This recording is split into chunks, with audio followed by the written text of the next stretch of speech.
Hello students, स्वागत है आपका आज की वीडियो में। आज की इस वीडियो में हम जो ल्यूसेंट की इंग्लिश ग्रामर है उसका एक टॉपिक है वो स्टार्ट करेंगे, जिसका टाइटल है वो है the same word used as different part of speech.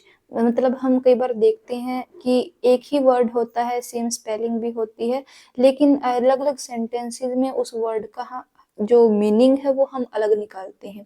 ठीक है, तो वो किस वजह से होता है, कैसे हम उसको यूज कर सकते हैं, किस वर्ड को हम किस किस तरीके से यूज कर सकते हैं, वो इस टॉपिक में हम करेंगे। तो आज जो है कुछ जो वर्ड हैं इस वीडियो के अंदर हम करेंगे। तो चलो स्टार्ट करते हैं। तो जो टॉपिक है हमारा वो है the same word used as different parts of speech. तो इसको हम स्टार्ट करते हैं। फर्स्ट जो हमारा वर्ड है या लेटर है वो है ए। ठीक है, तो ए को हम कैसे यूज कर सकते हैं, किस किस रूप में ये यूज किया जा सकता है वो देखते हैं। तो फर्स्ट है हमारे पास एज आर्टिकल। तो ए एक आर्टिकल है, ये हम सब जानते हैं, एक इंडेफिनिट आर्टिकल है। और कुछ रूल्स हैं जहाँ पे ये लगता है, जैसे कॉन्सोनेंट की आवाज जहाँ पे भी निकल रही है लेटर वर्ड के साथ, वहां पे हमें ए को यूज करना होता है। ठीक है, तो आर्टिकल के रूप में लग सकता है, जैसे मैन इज हेयर। तो यहाँ पे जो लगा है ए वो एज ए आर्टिकल लगा है। ठीक है, नेक्स्ट है ए को हम प्रेपोजिशन के तौर पे यूज कर सकते हैं। देखो ये बहुत आपको अलग लगेगा, क्योंकि पहली बार आपने सुना हो शायद कि जो ए है उसको हम प्रेपोजिशन के तौर पे भी यूज कर सकते हैं। ये प्रेपोजिशन आम तौर पे यूज नहीं होती है जैसे हम इंग्लिश के अंदर देखते हैं, बट जो ए है वो एक फ्रेंच प्रेपोजिशन है, जो जनरली अगर हम इंग्लिश के अंदर बात करें तो जहाँ पे हम टू, एट या इन यूज करते हैं, तो फ्रेंच में वहां पर उनकी जगह पे ए को यूज किया जाता है। तो ए जो है वो एक फ्रेंच प्रेपोजिशन है, बहुत कम यूज करते हैं, लेकिन इसको हम एक प्रेपोजिशन के तौर पे भी यूज कर सकते हैं, जैसे he has gone A hunting. ठीक है, तो यहाँ पे जो ए है वो हमारा प्रेपोजिशन के तौर पे यूज हुआ है। नेक्स्ट है अबव। अबव जो वर्ड है उसको हम एज एडवर्ब यूज कर सकते हैं। तो एडवर्ब, सबसे पहले तो आपको एडवर्ब का पता होना चाहिए कि एडवर्ब क्या होती है। तो एडवर्ब क्या है, वो वर्ड जो हमारे जो सेंटेंस के अंदर मेन वर्ब होती है उसकी स्पेशलिटी या उसको हाईलाइट करने का काम करे, उसके बारे में बताए, उसको हम एडवर्ब कहते हैं। जैसे गॉड लिव्स अबव।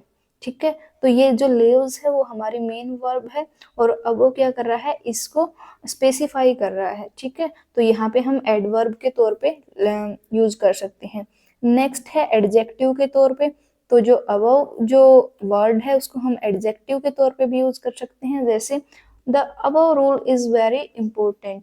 तो यहाँ पे रूल के बारे में बताया जा रहा है। एडजेक्टिव क्या होता है, जो हमारे नाउन या प्रोनाउन जो है उनकी जो स्पेशलिटी है या उनको स्पेसिफाई करने का काम करता है, जो एडजेक्टिव होता है। तो ये जो रूल के बारे में बताया जा रहा है कि जो ऊपर वाला जो रूल है वो ज्यादा इंपॉर्टेंट है, the above rule is very important. ठीक है, तो यहाँ पे ये एडजेक्टिव के तौर पे यूज हुआ है। नेक्स्ट है अबव को हम नाउन के तौर पे भी यूज कर सकते हैं।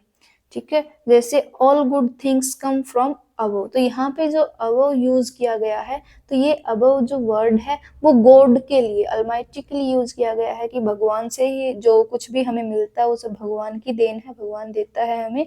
ठीक है, तो ये जो अबव है वह नाउन के तौर पे यूज किया गया है। नेक्स्ट है प्रेपोजिशन।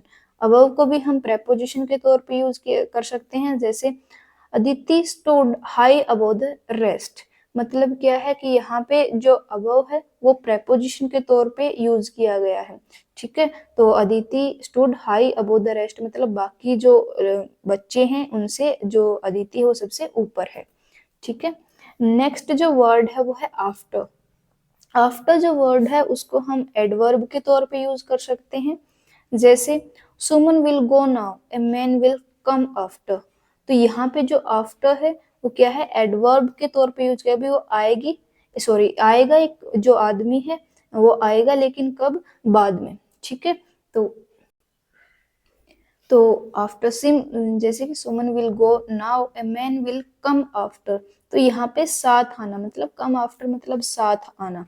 ठीक है, इसको रिप्रेजेंट करा तो एडवर्ब के तौर पे है। नेक्स्ट है प्रेपोजिशन के तौर पे हम यूज कर सकते हैं। आफ्टर एक प्रेपोजिशन है, ये हम सब जानते हैं। आदित्य केम आफ्टर मी, ठीक है। तो यहाँ पे जो आफ्टर है वो किसके लिए यूज किया गया है, एज अ प्रेपोजिशन यूज किया गया है।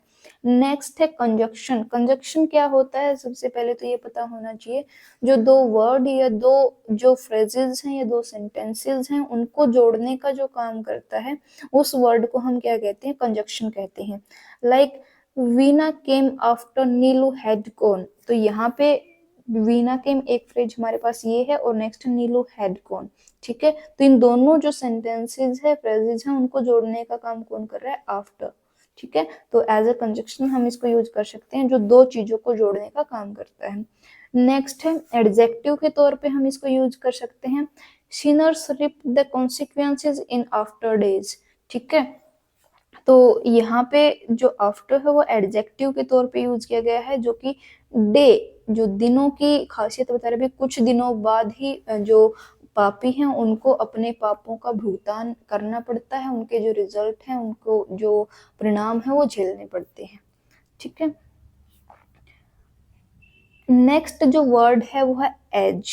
एज को हम एडवर्ब के तौर पे यूज कर सकते हैं, जैसे कि this pen is not so good as that, ठीक है। तो यहाँ पे जो एज है वो किसके तौर पे यूज है, एडवर्ब के तौर पे, कि वो ये जो पेन है उसके जितना अच्छा नहीं है, ठीक है। तो यहाँ पे भी इतना अच्छा नहीं है, ठीक है। तो एडवर्ब के तौर पे यूज हुआ है।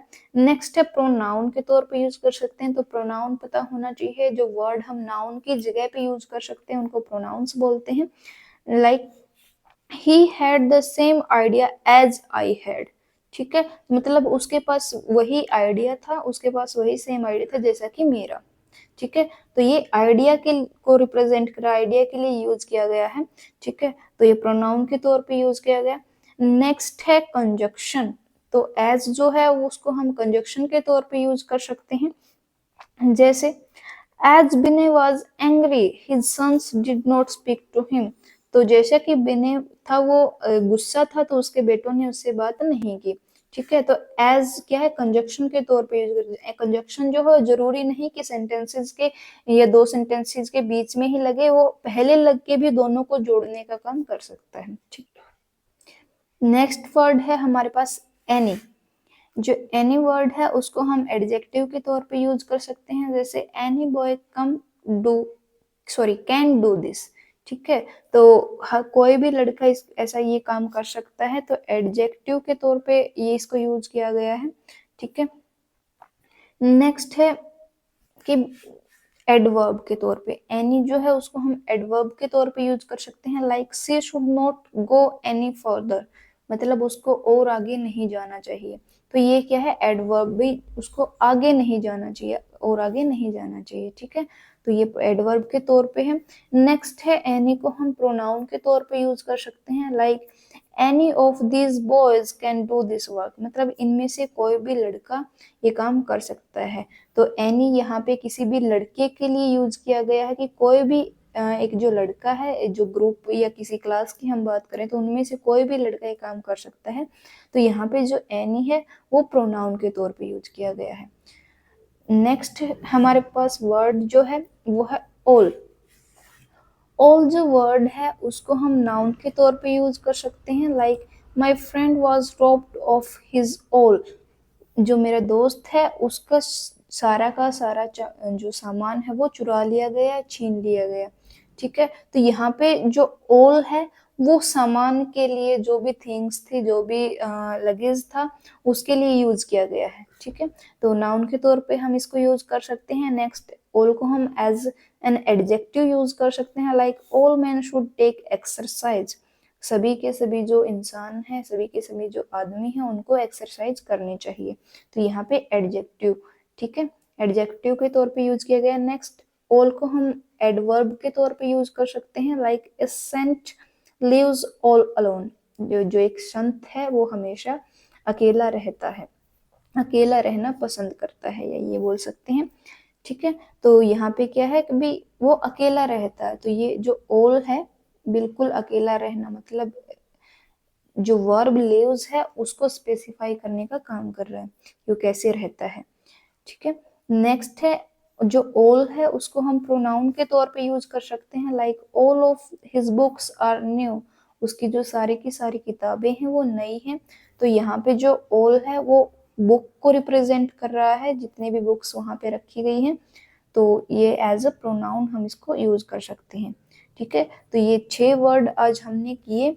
नेक्स्ट और भी हैं अलग अलग अल्फाबेटिकली हम आगे करेंगे। ये पहले ए से जो वर्ड्स बनते हैं वो वाले हैं, नेक्स्ट बी वाले, फिर देन सी वाले, और आगे ऐसे ही चलते जाएगा। तो ये सारे के सारे वर्ड्स को हम करेंगे कि किस वर्ड को हम किस किस तरीके से सेंटेंस के अंदर कर सकते हैं, ताकि हमारी जो इंग्लिश है वो और ज़्यादा इम्प्रूव हो सके।